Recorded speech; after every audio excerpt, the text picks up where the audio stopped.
बिस्मिल्लाहिर्रहमानिर्रहीम।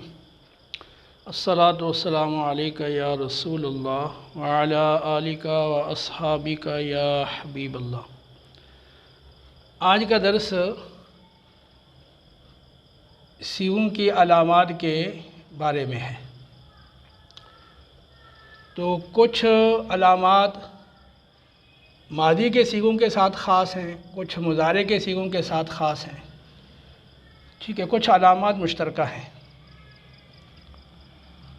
पहले तो ये बात समझ लें कि अलामत किसे कहते हैं।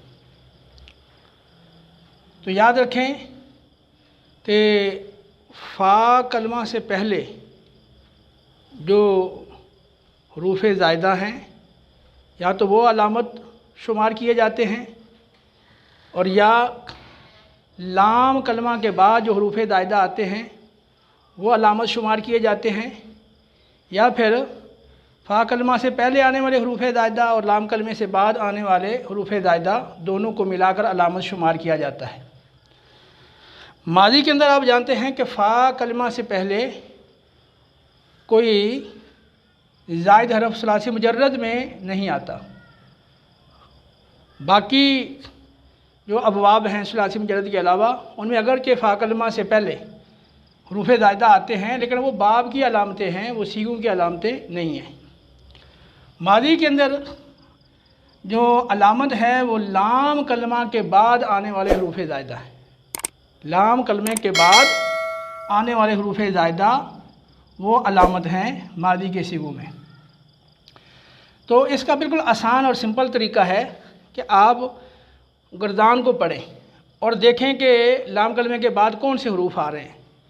जैसे दाराबा, तो दाराबा में द्वाद फ़ा कलमा है, रा ऐन कलमा है, बा लाम कलमा है, और बा के बाद कोई हरफ नहीं है। तो इसका मतलब यह है कि ये पहला सीगा है दाराबा, ये अलामत से खाली है।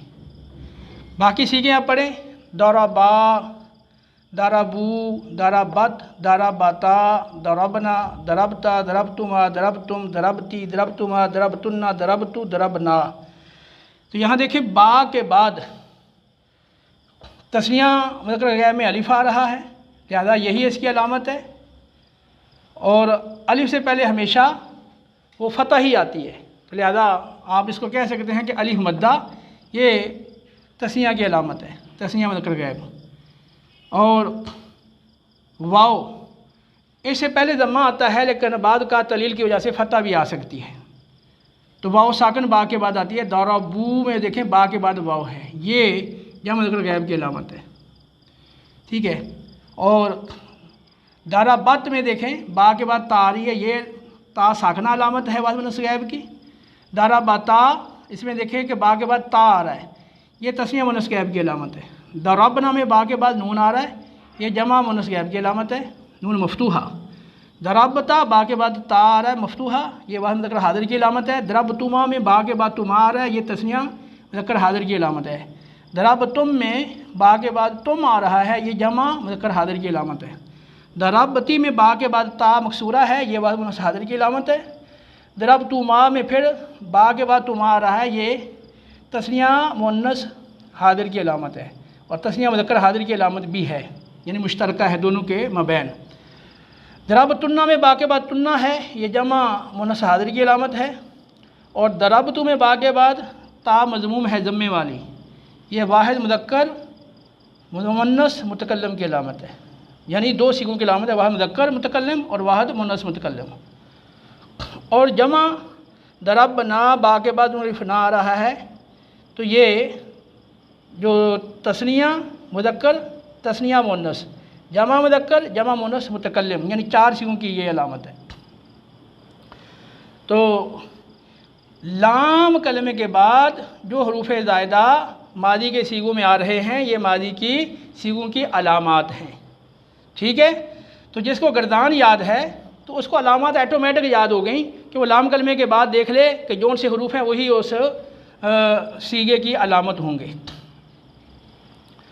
अच्छा, इसमें एक बात और याद रखें कि एक होता है मादी और एक होता है मबनी और एक होता है मोरब। मबनी वो होता है कि जिसका आखिर तब्दील नहीं होता। जो मादी है उसके आखिर की हरकत वो फ़िक्स रहती है।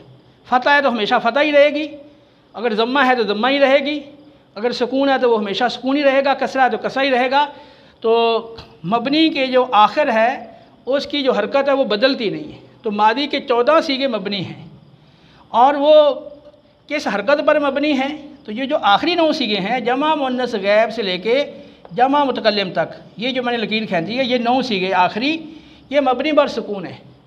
ठीक है, यानी लाम कलमा हमेशा इनमें साकिन रहेगा। हा मादी मरूफ़ हो, हा मादी मजहूल हो, हा सलासी मुजर्रद हो, हा सलासी मदीद फ़ी, हा रुबाई मुजर्रद, हा रुबाई मदीद फ़ी। तमाम सूरतों में मादी के आखिरी 9 सीगों में लाम कलमे पर हमेशा सुकून ही आएगा। जैसे दरब ना, देखें बा साकिन है, दरबता, दरबतुमा, दरबतुम, दरबती, दरबतुमा, दरबतुन्ना, दरबतु, दरबना, इन 9 सीगों में देखें बा साकिन आ रहा है और ये हमेशा साकिन रहेगा। पहले जो 5 सीगे हैं इनमें देखें 2 सीगे पहले और 2 ये, यानी वाहिद मुज़क्कर गैब, तस्नीया मुज़क्कर गैब, और वाहिद मुन्नस गैब, तस्नीया मुन्नस गैब। ये 4 सीगे जो हैं ये मबनी पर फ़तह हैं। जैसे दाराबा में बा पे फ़तह है, दाराबा इसमें भी बा पे फ़तह है, दारा बत में भी बा पे फ़तह है, दारा बाता में भी बा पर फ़तह है। तो 4 सीगे मबनी पर फ़तह हैं, लाम कलमे पर हमेशा फ़तह आएगी। और एक सीगा जमा का, जमा मुज़क्कर गैब, दाराबू, तो इसमें बा पर ज़म्मा आया है। ठीक है, तो ये मबनी पर ज़म है। 9 सीगे आखिरी मादी के मबनी पर सुकून है, लाम कलमा हमेशा साकिन रहेगा। और पहले 5 सीगों में एक सीगा जमा वाला, जमा मुज़क्कर गैब, ये लाम कलमे पे ज़म्मा आएगा, दाराबू। ठीक है, और बाकी जो 2 सीगे ऊपर हैं और 2 नीचे हैं, बाकी 4 सीगे मबनी पर फ़तह है, लाम कलमे पे हमेशा फ़तह आएगी। ठीक है, ये बात भी याद रखें। बाकी ये लाम कलमे के बाद जो हरूफ ज़ायदा ये आ रहे हैं, मैंने लिखे हैं तरतीब से, ये इन सीगों की अलामात हैं। तो मादी में लाम कलमे के बाद आने वाले हरूफ ज़ायदा ये मादी की सीगों की अलामत हैं और इससे पहले मादी की कोई अलामत नहीं।